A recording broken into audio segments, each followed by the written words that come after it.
Today, we are discussing the importance of finding childcare while pregnant. Whether you know you are going back to work after your maternity leave or you are still on the fence, this episode is to help guide you to making the right decision when it comes to your baby on the way and the care they will receive if and when you head back to work. Thank you for joining us. This is Preggy Pals. Is that a plus sign? Pink or blue? Hospital or home birth? What type of food should I be eating? I think I just peed myself. I'm pregnant and I have to exercise. What pregnancy glow? Wait, was that a contraction? Gotta make these pants fit. I've got kinkles. What do you mean there's more than one? You've got the symptoms, and now you've got the support you need for a happy 9 months. This is Preggy Pals, your pregnancy, your way.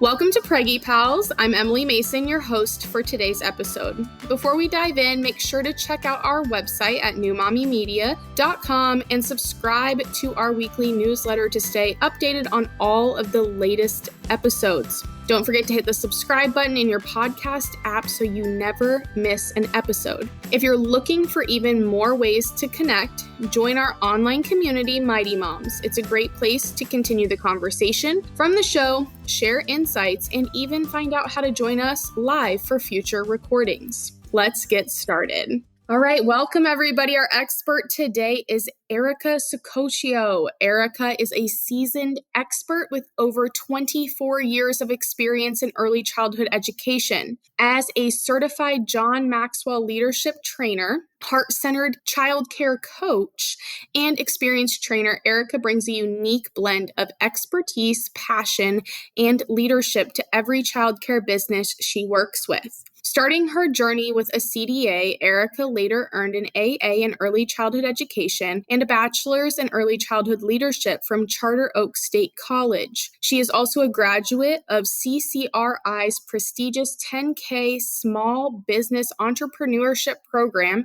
and serves as a mentor on many boards, offering guidance and support to others in the field. Thank you, Erica, for joining us. Can you tell us a little bit about where you're located and a little bit about your family?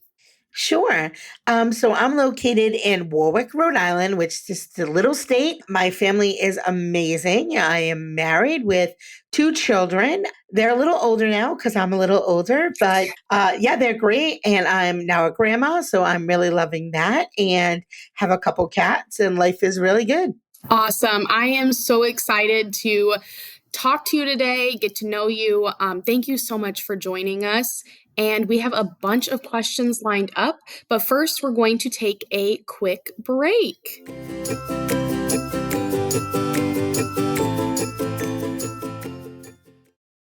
Welcome back. Today we're diving into searching for the right childcare center while pregnant. And we have Erica here with us. So let's first chat about different childcare options. Can you break down the most common childcare practices for infants? Sure.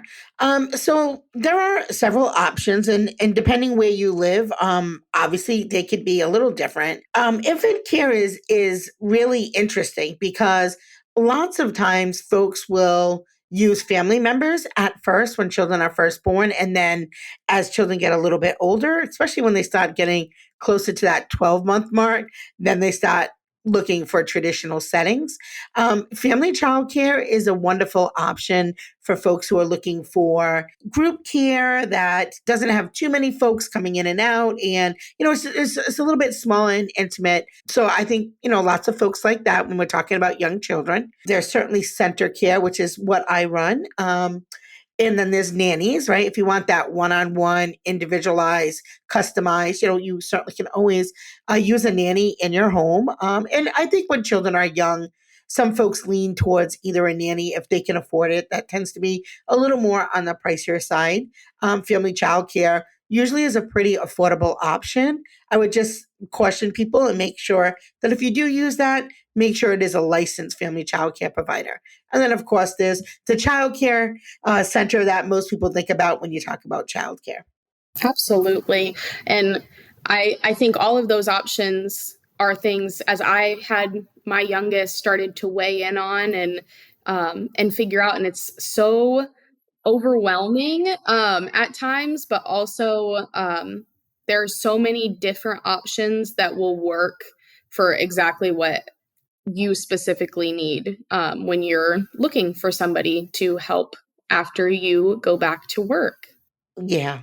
Can I share an interesting story that I think folks will really kind of resonate with? Mhm. So, before I got into the field, I sold furniture. I was in sales. I was a manager of a store, and I had my daughter. And my mom was somewhat disabled, so it wasn't really. I didn't have that option of having a family member watch my daughter. I'm Italian, so by culture we're already, crazy mamas.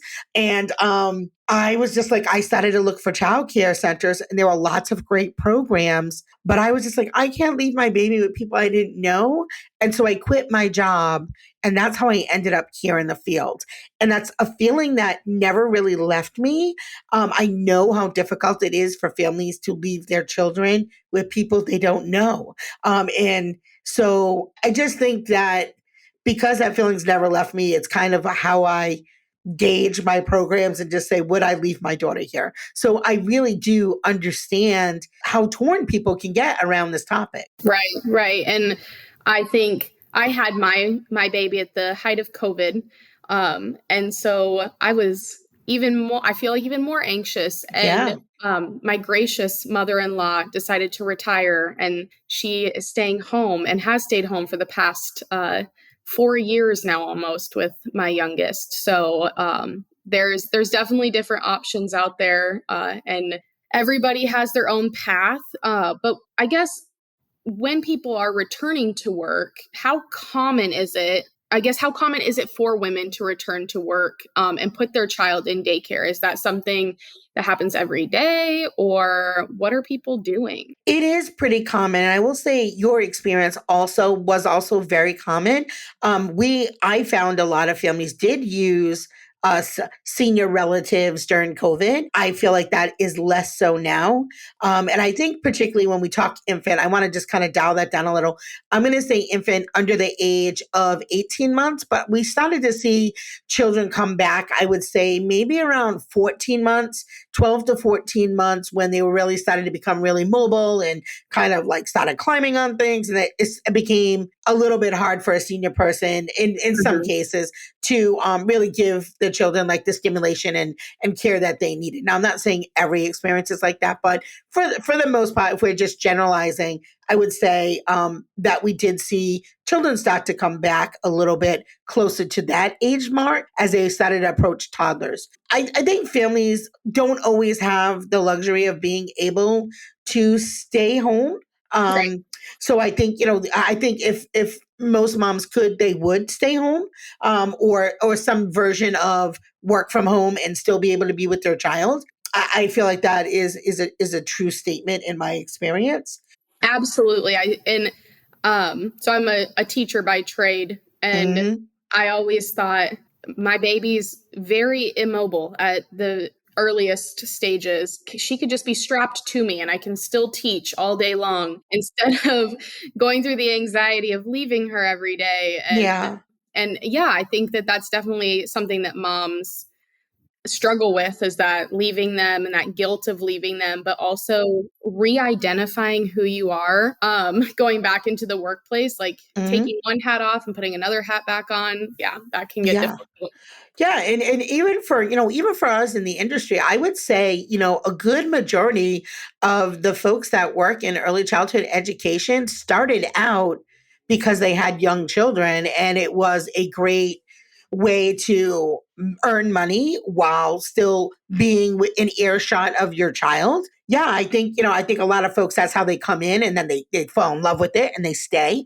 And I think that, it is hard. Mhm. Um, and you have to find the right fit for you, and every family is different. So you do have to find the program that meets your needs. And we're all looking for different things. Parents are not always looking for the same thing. Absolutely. So you talked about around 12 to 14 months, you saw like an influx of kiddos Yeah. coming back into the center. But how young can people how young can a baby be? Sure. In Rhode Island, now, it might be slightly different in other states. Rhode Island, it's about 6 weeks. But I have to tell you, in my experience, they're far and few between starting that early. I would say typically somewhere around the 6 month mark is pretty common if you are putting a child in. And that's young. I would say probably around that. It depends on the child too. Like if they're, I don't want to use the word hardy, but if they're, really growing, they're really excelling, they're not sick all the time, all those things, maybe somebody will put them in at, 4.5, 5 months. But I'm going to say 6 months is probably a really great gauge. Okay. Are there any risks? Like, I know you talked about a little bit on illness, but are there any other risks of putting them in younger than 6 months or? Oh, well, I mean, yes, but the risk would also be the same if you had a child at home. So, of course, there's SIDS, right? Yep. The risk of your child being scratched or bit by another baby in the room, especially if the rooms are age mixed, meaning some baby rooms might be infant up to 18 months old, and other schools may separate and do young infant and older infant. So those are things that you want to definitely consider. And same thing if you're looking at a family childcare program. A lot of times those are mixed settings too. So you may have older children with your infant. So those are things that you want to consider. So as you look around, you might want to say like, how old would the oldest child be in the classroom? The other thing I want to say, lots of folks will talk about, oh, the kids are always sick in daycare, they're always sick. So will your child be exposed to more people, therefore more germs? Yes, that's true. Centers do their very, very best to try to mitigate that as much as possible with proper hand washing and cleaning toys and sanitation and all of those things. But I will say on the flip side of that, that's going to happen either way. It's going to happen if your child goes to school or if they start in daycare. So it just happens a little sooner. Kids who don't go to daycare will typically get pretty, sick during kindergarten or preschool. Sometimes it happens a little bit sooner, but yeah, of course, there are risks. I have an 8-year-old and a 3-year-old. And so when the 8-year-old brought something home, the 3-year-old gets it. And Yeah. I was also teaching in an Mhm. elementary school at that point. And so we were all just sharing germs every which way. And I think that's always a risk, but I looked at it like you did of, Mhm. okay, she's going to be a little bit more sickly on the front side of this, but once we get to kindergarten, hopefully it's It smooth is. sailing. Absolutely. I mean, I know both of my children were in childcare for most of their life, and I will tell you when they got to kindergarten, first grade, they were hardly ever sick. I kind of joke around and say I can walk through a plague and not get sick at this point. Um, so yeah, you just have to do your due diligence too, and you have to find the right fit for your family. You talked a little bit about research and looking at different room styles and different setups. Why would a mom need to start doing that before she has her baby or while she's pregnant? What are the pros and cons of Sure. doing that early? Well, you want to get the very best center, and the very best centers typically have pretty long wait lists. My center, for example, we can have a wait list over a year long. So I think that's pretty common. And again, depending on where you live in the country, there's some places called childcare deserts where they have 10 times more children than daycare spots now more than ever. But you want to get the best center and or setting. I'll put it that way. And how do you do that? How do you know, right? So you want to start with folks that you know, ask them where their children go and what their experiences are. That would be first. Certainly check reviews would be second. Now, most states, I think at this point it's a federal level, most states you can go onto their licensing websites and you can look up compliance reports to see how many violations the center has or if they've had any violations. That is public knowledge. And then there are something called quality rating systems in most states, which will tell you what the center has done to not only meet licensing, but exceed requirements in licensing. So there are 4 or 5 ways that I would absolutely vet before even setting up a tour of a program. Awesome. Well, this has just started. I think opening the book for us to jump in and ask more questions. We're going to take a quick break. And when we come back, we have some more questions and more things to talk about with Erica.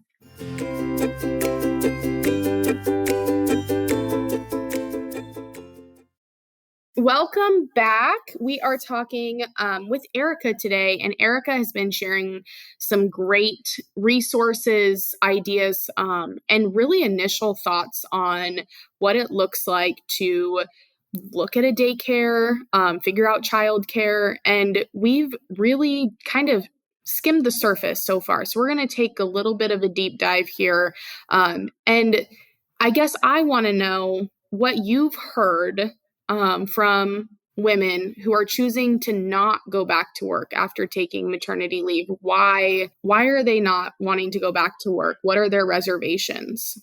I don't know if it's necessary reservations around childcare specifically. I feel like after COVID, I think the whole world has changed, and I think that we think about our time and what we value differently. I think that people really, I mean, I know if you really can't have that time with your child, you want to take that time with your child. So now there's so many work options from home that just make sense that weren't available 10 years ago. So I think people just have more choices and more options. And I will say, let's talk about the elephant in the room for a minute. You know, the news does not always put the best things on there. And I do, as somebody who's been in the field for such a long time, I get so frustrated about that because there are millions and millions of educators who pour their hearts and souls into these programs. And you always only hear about the ones that are not doing what they're supposed to. And so it really does stink that that is the view of our industry. You know, we don't have control over the media, but I just think that is something that puts a lot of reservations in people's minds. And I totally get it. Again, like I said, I quit my job. I was like, all right, I'm coming to work with my kid because I'm not leaving her. Right. Yeah. As you said, like different working styles. And I think it was, again, transition for everybody. Thinking about how comfortable we are on Zoom now versus 5 years ago. It was painful to sit on a Zoom 5 years ago with people. And now, you know, we have this pretty well-oiled machine happening when it comes to how we can have conversations, and that we really realize that work isn't a consistent 8 hours. Like some people can work in 4-hour spurts and then take a little break and work in another 4-hour spurt. There's not a one size fits all. So I feel like that's kind of like some of the pros and cons that you started to address with choosing that childcare setting of what works for the families, what doesn't. If we dive in deeper and just specifically look at daycares, what would be the pros and cons of a daycare? What would be things that moms may need to look at more than what you've shared so far? Okay, so there's one thing I do want to say, Emily, that's super important for me to acknowledge is the shift not only in the way that people work, the shift in the last 10 years of active dads, keep saying moms, active parents, I'll say that. Let's use that correctly. Active parents have changed by leaps and bounds, okay? At drop off and pickup, I see just as many fathers as I do mothers or grandparents, right? So I think that also has changed. I think people are sharing the responsibility of what care looks like for a family. And so I think that that is important. Cons, it's expensive. Pros, it's less than a nanny. Cons, you know, when you're doing group care, you're not going to be able to get the same level of individual care for a child as you would a nanny or a family child care provider with, you know, 2 people and 6 kids. Cons, they could get sick or scratched or hurt from another student. The pros of that, I guess, like we spoke earlier, is that they might get a little sicker now, but in the long run, they will be able to have a much stronger immune system naturally. I think, you know, maybe staffing challenges in our industry have been well documented. And we know, consistency of care for children is extremely important. We know at, you know, levels, you know, early years, children are developing quite a bit in very short periods of time. So, you know, you do have that unfortunate situation where the teacher who your child's very bonded with may be gone tomorrow. So, you know, which would look a little different than if you had a family member watching a child. Right.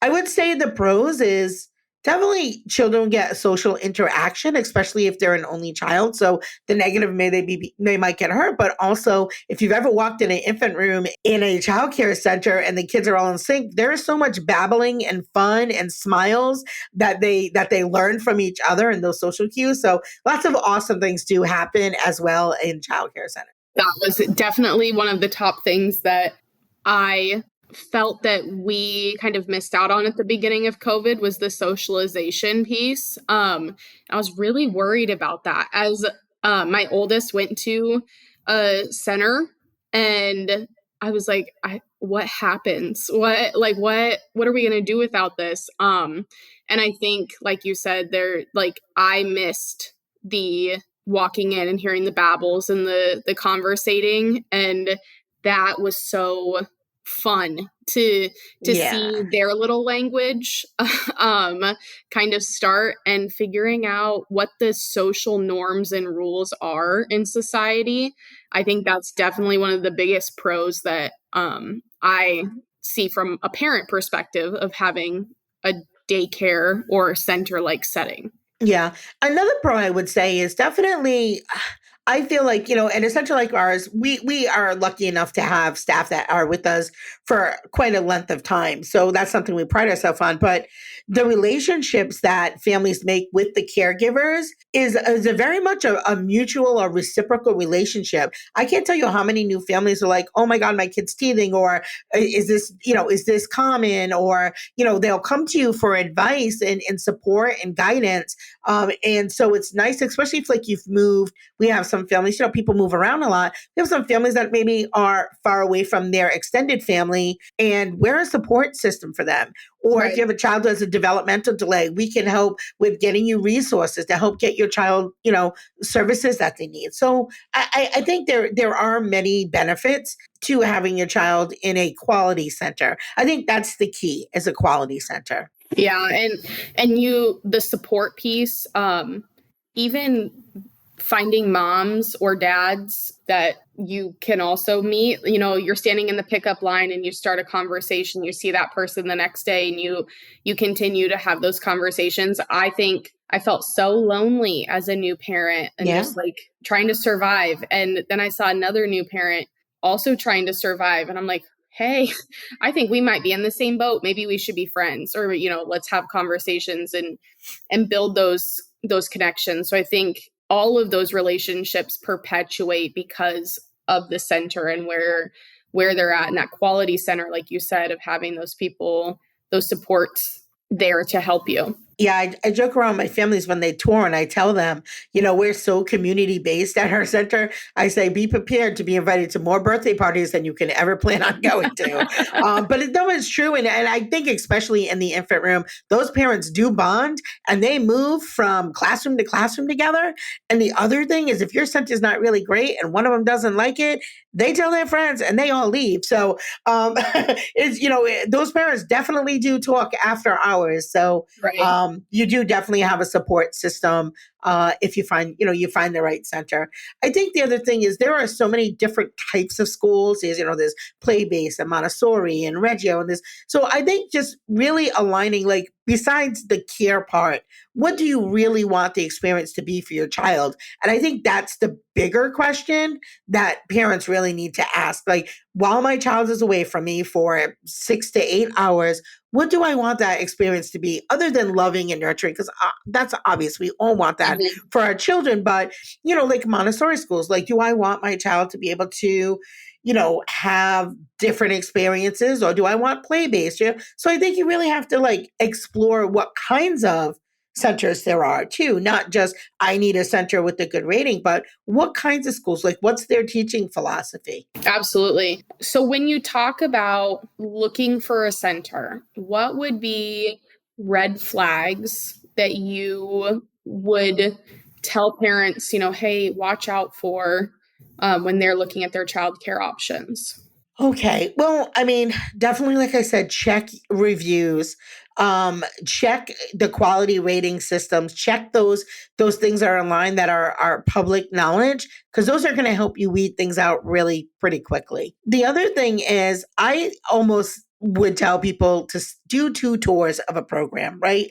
Do your first formal tour where they know you're coming. It's announced tour. They're gonna, they're gonna go through all the, oh, this is the classroom, these are the teachers, all those kinds of things. They normally give you paperwork. I would bring back that paperwork unannounced. I would visit a center more than once. The other thing I always tell families too is go with your gut. I feel like families have good instincts. Pay attention when you're touring the rooms. Again, what's important to you? Are the rooms clean? Listen to how the teachers are interacting with the kids. How do the staff acknowledge you? Do they acknowledge your child? I had a parent who came in on a tour and said, I picked your center because the other school that I went to didn't even acknowledge my kid was in the room. I'm like, oh, I don't know. She's like, you were so welcoming and loving. And I'm like, well, yeah, that's part of our core values here. But asking the center director, what are your values of your school? And how will I see them as a parent? Ask if there's a parent board. Like if you want to be an involved parent, do you offer a parent board? How are parents involved here at the center? How do we have a say? I would ask those questions. Absolutely. So many things to start thinking about. And this conversation has really got my wheels turning. But we're not done yet. We're going to take a quick break. Stay with us. There's some more to explore, and we will be right back.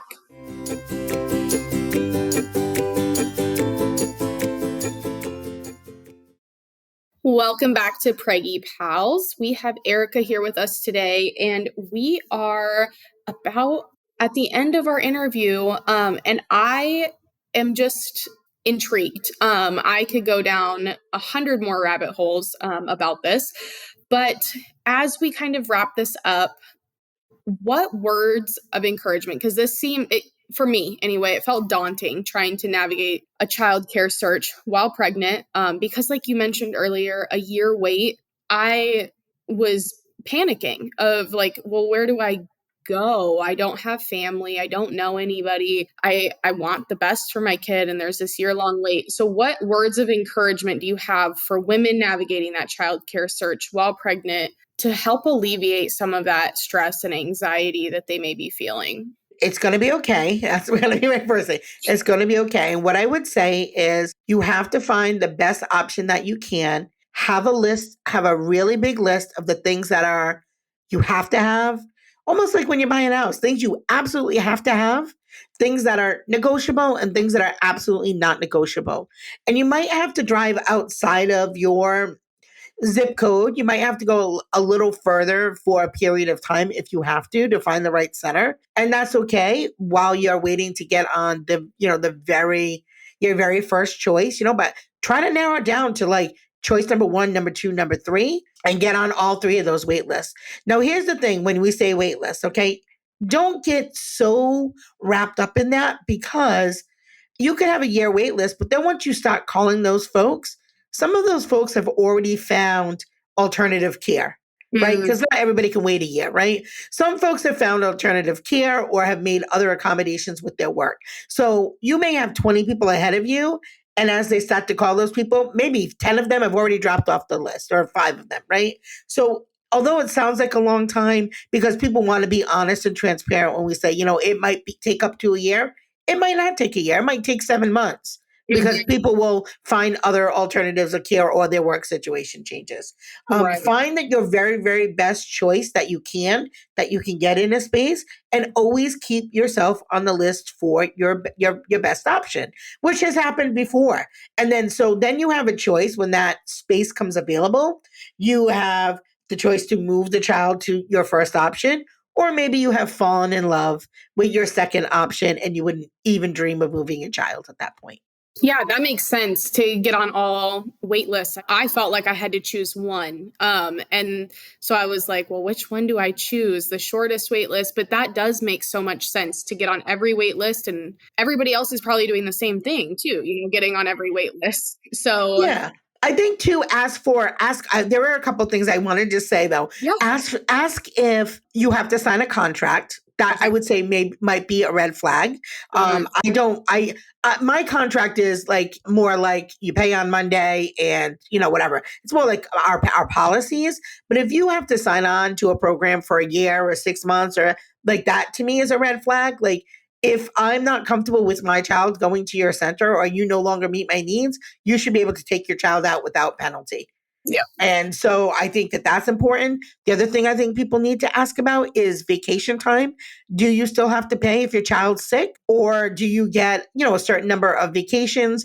Do you have to pay? Some people charge you. Some people charge half tuition. Some don't charge you at all. So there are some things you really need to ask. Also, how often do they close? Do they close for snow? Do they close for holidays? Are they open year round? So there are a lot of things to consider that you really need to ask, because if you work at the hospital, like I have a lot of families that work at a hospital, those places are not closed on snow days. So I can't just automatically close because it's snowing out. I have to have some general rule or guidance of when it's not safe for us to drive. I don't just close because it's a flake of snow. Like my families need to work, right? But this is a reality though. But this is a reality that families are facing, like, and you're still paying childcare. So I am very much an advocate for families and children.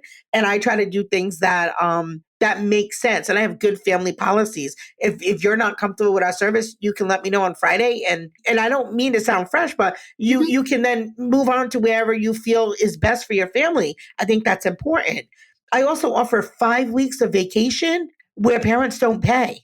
And people are floored by that. And I'm like, if you want to take your child to Disney, I feel like you should be able to take your child to Disney. And I'm sure that there are plenty of childcare owners that are probably screaming at my podcast right now, but that's truly how I feel. So I think, find the right fit for you and ask a lot of questions. And just remember, it's not permanent. If you put your child in a place and you start to have bad feelings about it, move on, move to a different place. Absolutely. And this has been so enlightening. And thank you so much for sharing your time and your expertise today. Where can our listeners find you, listen to your podcast? So I'm on all of the major listening platforms, Apple, Spotify, Buzzsprouts. My podcast is called the Childcare Director's Chair Podcast. And we normally talk about all things that have to do with running a childcare center efficiently, friendly, welcoming, at a high quality level. Awesome. And social medias, are you on any of the social medias? I am on all of them. I have a YouTube channel, same name, Childcare Director's Chair. I am on Instagram at CCD Podcast, and Facebook, Childcare Director's Chair. Pretty easy. If you type it up, you'll find I'm probably like the first 3 pages because I have a lot of media out there. Awesome. Well, thank you so much for coming on the show today and sharing everything with our listeners. And for our listeners, please be sure to check out newmommymedia.com, where we have all of our podcast episodes, plus videos and more.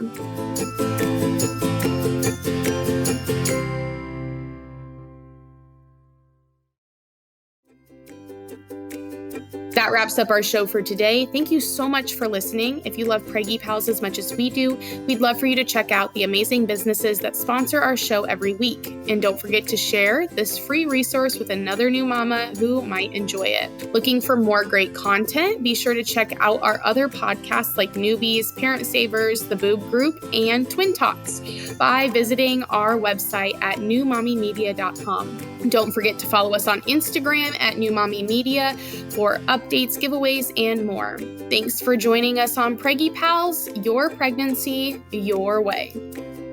This has been a New Mommy Media production. The information and material contained in this episode are presented for educational purposes only. Statements and opinions expressed in this episode are not necessarily those of New Mommy Media and should not be considered facts. While such information and materials are believed to be accurate, it is not intended to replace or substitute for professional medical advice or care. and should not be used for diagnosing or treating healthcare problem or disease or prescribing any medication. If you have questions or concerns regarding your physical or mental health or the health of your baby, please seek assistance from a qualified healthcare provider.